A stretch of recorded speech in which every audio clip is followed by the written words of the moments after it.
I discovered my boyfriend's cheating through movie night texts and executed shocking revenge that ended our 3-year relationship and his career.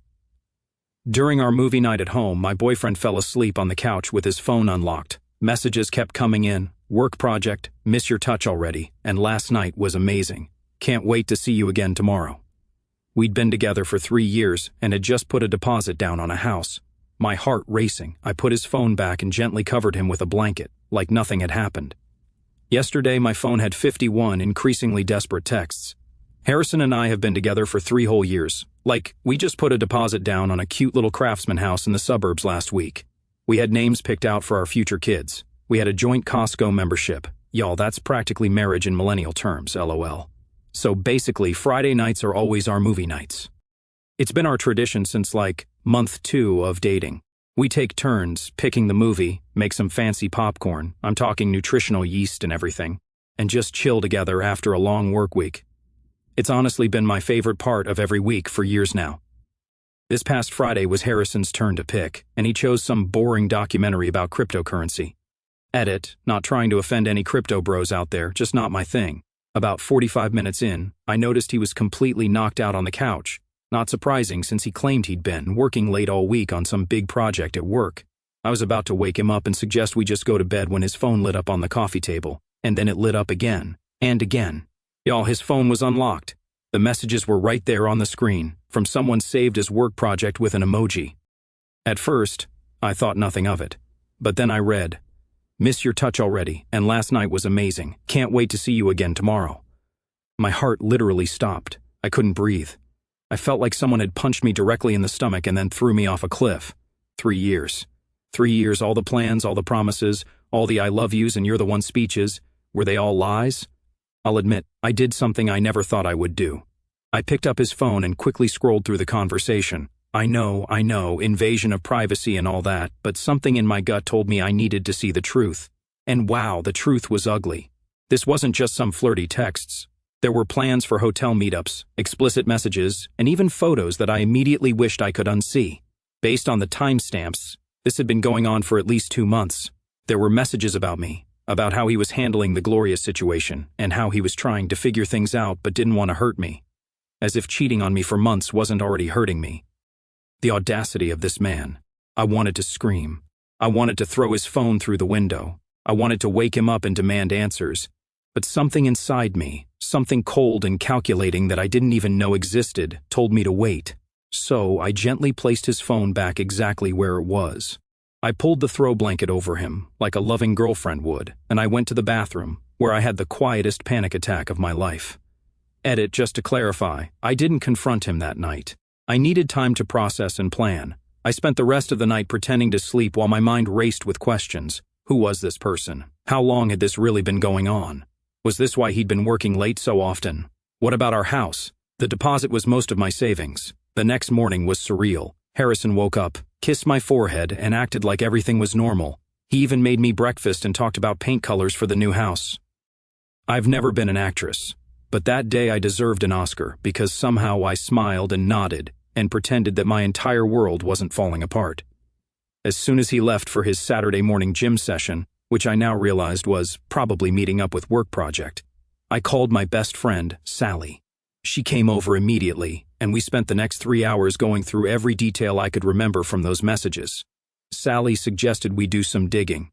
Harrison and I share a credit card for household expenses, so we logged into the account online, and there it was. Evidence of dinners at restaurants I'd never been to, Uber rides at odd hours, and even a hotel charge from last weekend when he told me he was on a business trip. I felt physically sick. The more we looked, the more we found. It was like every suspicion I'd ever pushed down over the last few months was being confirmed. The late nights, the sudden work emergencies, the new Dior cologne he started wearing, the password changes on his laptop. It all made sense now. But here's where I need advice, Reddit. I don't want to just confront him and have him gaslight me or minimize what he's done. I don't want to just walk away and let him spin some narrative about how things weren't working out.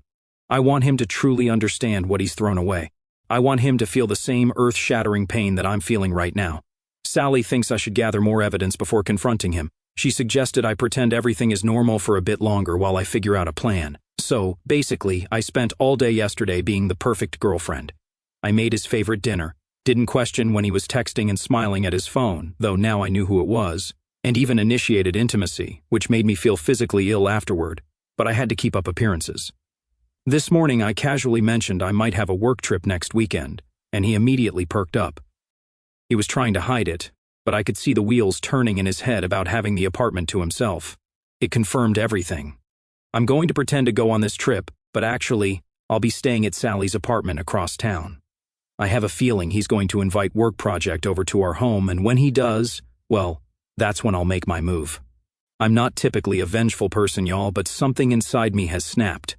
3 years of my life, my savings, my trust. I can't just walk away with nothing while he gets to have his cake and eat it too. Edit. To answer some common questions, yes, I've taken screenshots of everything, including the credit card statements. And no, I won't do anything illegal, LOL. I just want him to feel the consequences of his actions. Edit 2. For those asking about the house deposit, we haven't closed yet. The money is in escrow, and I've already contacted a lawyer about options. Don't worry, I'm protecting myself financially. Edit 3. Several of you in the comments are saying I'm being manipulative by not confronting him directly. Maybe you're right, but after 3 years of building a life with someone who's been living a double life, can you blame me for wanting some closure on my terms? First update. Okay, so first of all, wow, I did not expect my last post to blow up like that. Thank you to everyone who commented with advice and support. Reading your messages has honestly been keeping me sane through this nightmare. Y'all are the real MVPs. It's been exactly 1 week since I discovered Harrison's betrayal, and I have so much to update you on. So, basically, I've been living a double life this past week. On the outside, I'm still Harrison's loving girlfriend who's excited about our new house and future together. But on the inside, I'm basically a private investigator, collecting evidence and planning my exit strategy. As many of you suggested, I met with a financial advisor on Monday, told Harrison I was having lunch with a coworker. The advisor confirmed what many of you said in the comments. I needed to protect myself ASAP since the house deposit came mostly from my savings. She helped me draft a letter to the escrow company. I haven't sent it yet, but it's ready to go when I make my move. I also opened a new bank account at a completely different bank and started moving small amounts of money from our joint savings. Not enough that he'd notice, but enough that I'll have emergency funds when everything goes down. Edit. To the people calling this stealing, it's my money that I earned and deposited. I'm just protecting what's mine. But here's where things get interesting. Remember how I mentioned Harrison works at a marketing firm? Well, on Tuesday they had their monthly team happy hour, which partners are always invited to. I usually skip these because they're boring AF, but this time I made sure to attend. Y'all, I met Work Project in person. Her name is Dina, and she's the new creative director who started about 3 months ago. Harrison introduced us so casually, like my world wasn't literally imploding as I shook her hand. She's exactly what you'd expect, gorgeous, confident, stylish, everything I've been feeling insecure about lately. The way they interacted was so obvious once I knew what to look for, the inside jokes, the lingering eye contact, the way he kept finding excuses to be near her. At one point, I went to the bathroom and circled back through a different entrance to the bar, only to find them in a corner, speaking intensely with their heads close together. They jumped apart when someone else approached. I wanted to scream or throw my drink in both their faces, but instead, I smiled and played dumb. I even complimented her earrings, which looked expensive AF, BTW, and asked about her background. Turns out she moved here from Chicago for the job opportunity. Yeah, right, more like from my boyfriend. When we were leaving, I overheard her tell him, "Your girlfriend seems so sweet," with this fake, sympathetic voice.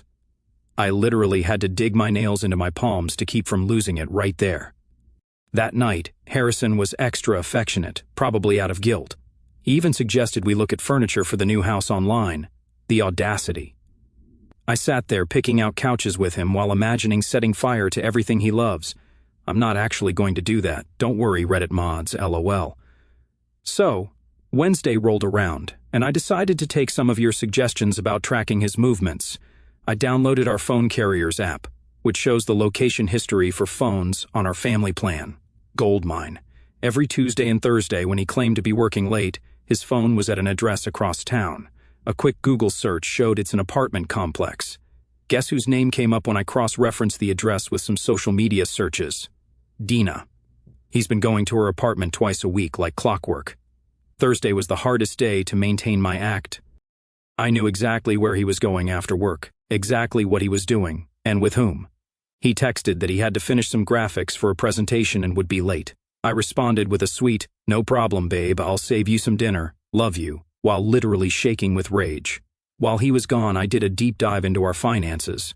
We've been together 3 years, but only merged some of our accounts about a year ago when we started seriously saving for a house. I found charges for nice restaurants, wine shops, and even a jewelry store from last month. Jewelry? I've received exactly 0 pieces of jewelry from Harrison in the last 6 months. Edit. Several people asked if the jewelry could have been for me as a surprise. Nope. The date of purchase was the day before Valentine's Day, and he gave me a card for Valentine's Day. Just a card. Now I know where his real gift went. Friday was movie night again. The irony wasn't lost on me that exactly 1 week before, my life had been turned upside down during the same tradition. Harrison picked another documentary, this time about some tech billionaire, equally boring. This time, I watched him instead of the movie, the way he kept checking his phone, the way he angled it away from me when texting. All these behaviors I'd previously ignored now screamed red flags. After he fell asleep, he didn't even make it through the movie, typical. I checked his phone again. The conversation with work project had been deleted, but there was a new chat with DW that was obviously Dina. They were making plans for next weekend when I'm supposedly at my work trip. Which brings me to my current plan. I've told Harrison I'll be leaving Thursday night for a healthcare conference in Denver. I work in office management, so this is plausible. In reality, I'll be at Sally's apartment across town, watching everything unfold via the doorbell camera I secretly installed yesterday while Harrison was at the gym. Based on their texts, Dina will be coming over Friday night to our apartment, probably sleeping in our bed. The thought makes me physically ill, but it will be the final proof I need. While they're playing house, in my absence, I'll be executing the next phase of my plan. 1. Sending the letter to the escrow company about the house deposit. 2. Transferring the remaining money from our joint accounts. 3. Packing up my essential belongings. I've already been slowly moving sentimental items to Sally's. 4. Printing copies of all the evidence I've gathered. And 5. Finally preparing for the confrontation of a lifetime. Several of you suggested some wild revenge scenarios in the comments, and I appreciate the creativity, but I've decided I want something more impactful. I don't just want a momentary gotcha moment. I want Harrison to understand exactly what he's losing, not just me, but our future, his reputation, and his dignity. The hardest part has been pretending everything is normal. This week, we've still been sleeping in the same bed, eating meals together, making plans for the future. Yesterday, he wanted to talk about potentially getting a dog for the new house, and I had to sit there nodding and discussing breeds while knowing there will be no house, no dog, and no future.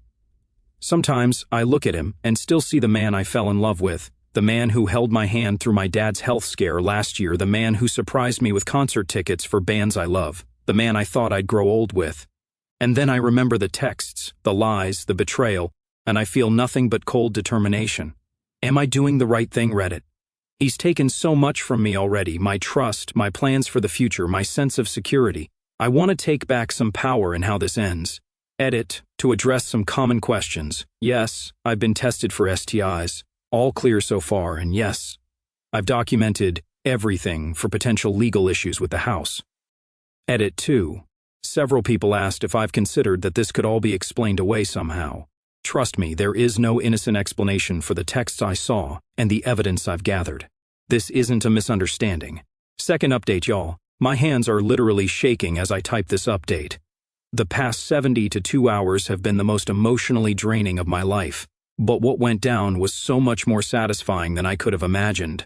I'm still in shock that I actually went through with it. So basically, let me pick up where I left off. Last Thursday, I kissed Harrison goodbye with my overnight bag packed for my conference in Denver. He actually helped carry my bag to the car, told me he'd miss me, and said he'd just be catching up on work while I was gone. The lies this man tells with a straight face. Unbelievable.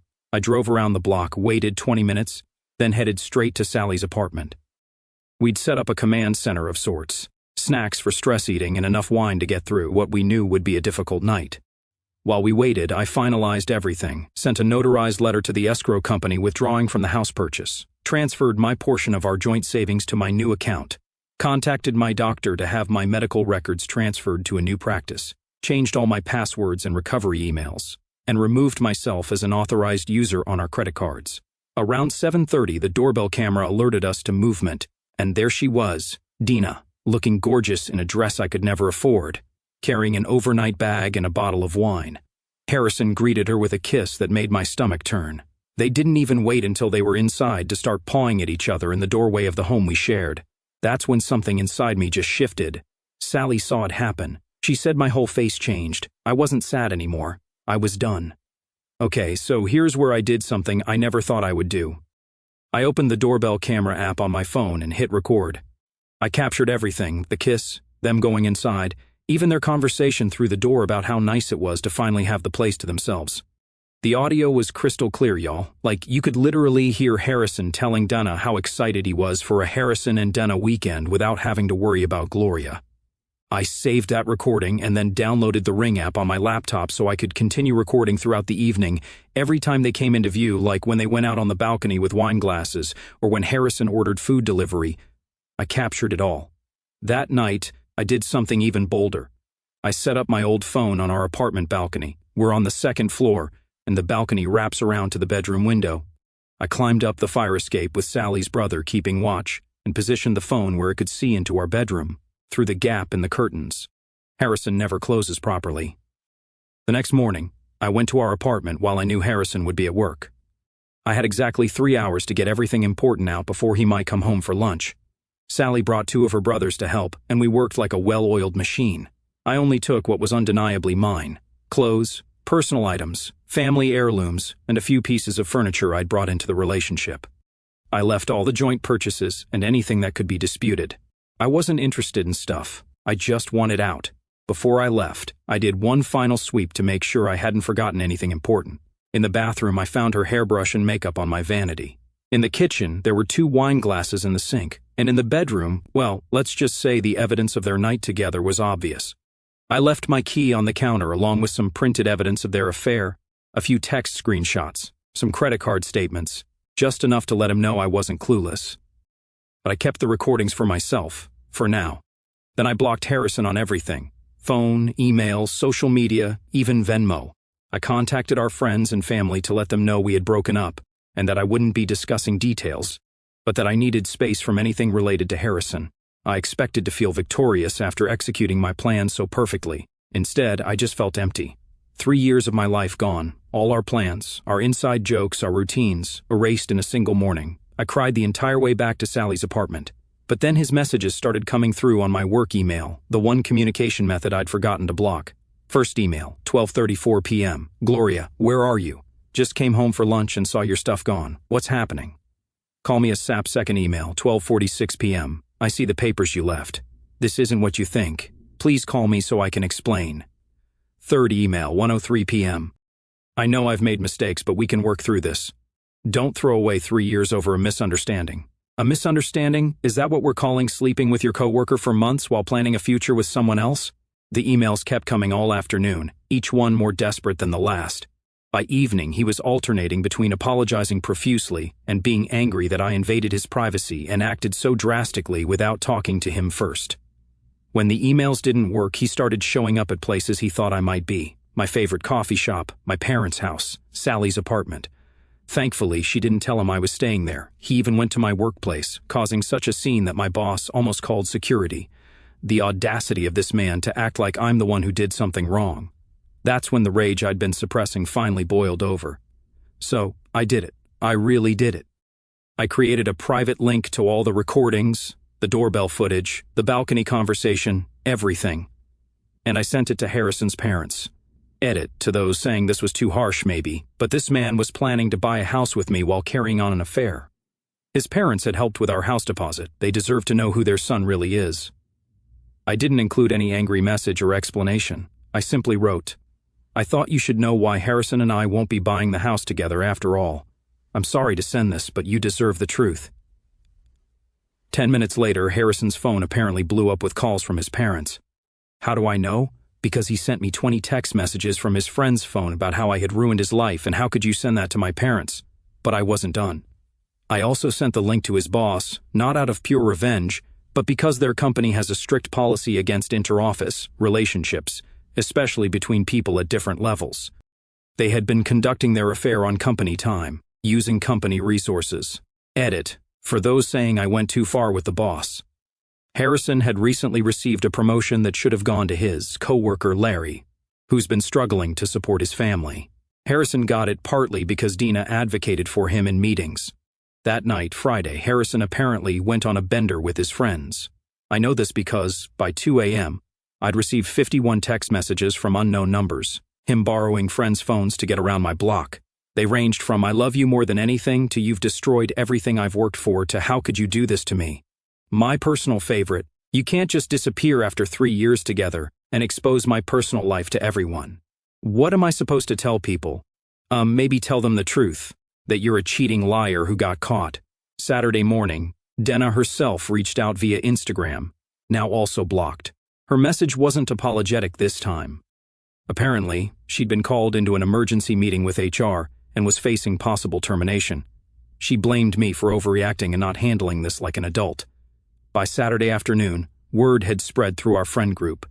The reactions have been mixed. Some immediately took my side, disgusted by Harrison's behavior. Others think I went nuclear by involving his workplace and family.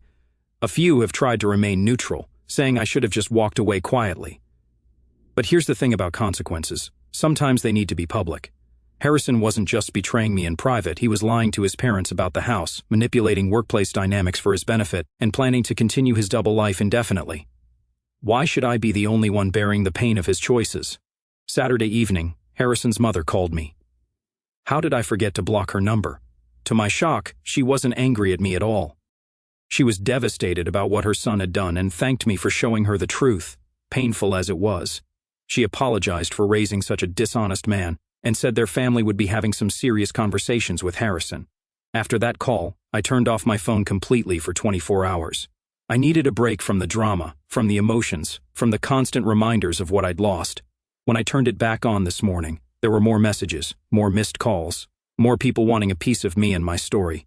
So, where am I now? Still at Sally's, still processing, still alternating between confidence in my decision and moments of wondering if I went too far. The apartment manager has confirmed Harrison is clearing out his stuff today, so I can return there soon if I want to. But I'm not sure I do want to. That apartment is filled with memories I'm not ready to face alone. I'm thinking of finding a new place entirely, a fresh start. I've also decided to take a week off work to clear my head. My boss was incredibly understanding once I explained the situation, minus the gory details. As for the house, the escrow company confirmed they've received my withdrawal notice. I'll lose some earnest money, but that's a small price to pay for not being legally tied to Harrison for the biggest purchase of my life. Harrison is still trying to reach me through mutual friends, but now his tone has completely changed. He's not saying he deserves a chance to explain anymore. He's begging me to please stop sharing the recordings with more people and swearing he's learned his lesson. Too little, too late, Harrison. Edit to everyone asking if I'll ever let him explain, maybe someday when it hurts less, but right now, I can't imagine any explanation that would make what he did okay. Edit 2 for those saying I was too harsh with the videos, maybe. But after being lied to for months while planning a future together, I needed him to face real consequences, not just a sad breakup he could spin however he wanted. Edit 3. Several people have asked for the recordings. Absolutely not. I didn't create them for entertainment or to completely destroy Harrison's life. I shared them selectively, with people who needed to know the truth. I'm not looking to humiliate him publicly beyond that. Tomorrow, I meet with a therapist, thanks to those who suggested this in the comments. Last update, so basically the last time I updated, I had just executed what many of you called nuclear revenge on Harrison, recording him and Dina via the doorbell camera, catching their intimate moments, sending the evidence to his parents and his boss, and basically exposing his double life to everyone who mattered. I'd moved out, blocked him everywhere, and was hiding out at Sally's apartment, processing the aftermath of my own actions. A lot of you wanted to know if I ever confronted him face to face after all that. And the answer is yes, but not how or when I expected to. About a week after I sent those recordings, I was having coffee at this little cafe across town, specifically chosen because Harrison would never go there, too hipster for him, LOL. I was journaling, something my therapist suggested, when I heard someone say my name. I looked up, and there he was, Harrison, looking like absolute hell, unshaven, dark circles, wrinkled clothes. He'd clearly lost weight, and his eyes had this haunted look I'd never seen before. For a split second, I felt this surge of satisfaction seeing him so wrecked. Then it was replaced by pure anxiety because I was not ready for this confrontation. He asked if he could sit down. My first instinct was to say no and leave. But something in me needed closure, so I nodded. What followed was the most honest conversation we'd had in months, maybe ever. I just listened as he tried to explain himself. The affair with Dina had started as flirting at work, then drinks after late meetings, and eventually, well, you know. He claimed he never meant for it to happen, classic, that he had been stressed about the house purchase, oh please, that he still loved me but had gotten caught up in the excitement, gag me. But then he addressed what I'd done, sending the recordings to his parents and boss. To my surprise, he didn't seem angry about it anymore. He said, after the initial shock and humiliation, he realized it was exactly what he deserved. His parents had apparently given him the disappointment talk of a lifetime. They'd made him pay back their portion of the house deposit and told him he needed to grow up and face consequences. At work, he'd been put on probation and removed from Dina's department. Larry, the coworker who should have gotten Harrison's promotion, was now being considered for advancement instead. When he finished talking, I asked just one question. If I hadn't found out, and if I hadn't exposed everything, how long would you have continued lying to my face every day? He couldn't answer, and that told me everything. I told him, calmly, that while I appreciated his honesty now, it was too late. That he hadn't just cheated, he had stolen my time, my trust, and my sense of reality. That while he was figuring things out, I was planning our future, believing in promises that were already broken. When I told him I forgave him, not for his sake, but for mine, because carrying anger would only hurt me in the long run, his face, when I said that, it was like he'd been preparing for more rage and had no defense against compassion. I left him sitting there at the cafe, and it felt like closing the final chapter of a book I never wanted to read again. Edit. So many of you have asked if this means we got back together. Absolutely not. Forgiveness doesn't mean reconciliation. The weeks that followed were a blur of practical matters. I found a cute studio apartment that's just mine and decorated it exactly how I want. I sorted out the financial mess from the canceled house purchase, lost some money but protected most of my investment. I started therapy twice a week. Best decision ever, y'all. I leaned heavily on friends who showed up in ways I never expected. As for Dina, she actually reached out again about 2 months after everything went down.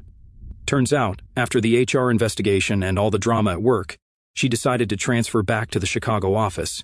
She told me Harrison had been lying to her too, telling her our relationship was basically over, that we were only staying together until the house purchase was complete for financial reasons.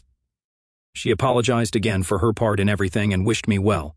We're not friends, obviously, but at least there's no lingering animosity. So, what about Harrison? Last I heard from mutual friends, I don't ask but people tell me anyway, he's transferred to his company's Seattle office for a fresh start. Apparently, even after the probation period ended, the workplace had become too uncomfortable with everyone knowing about his affair with Dina and the recordings I'd sent.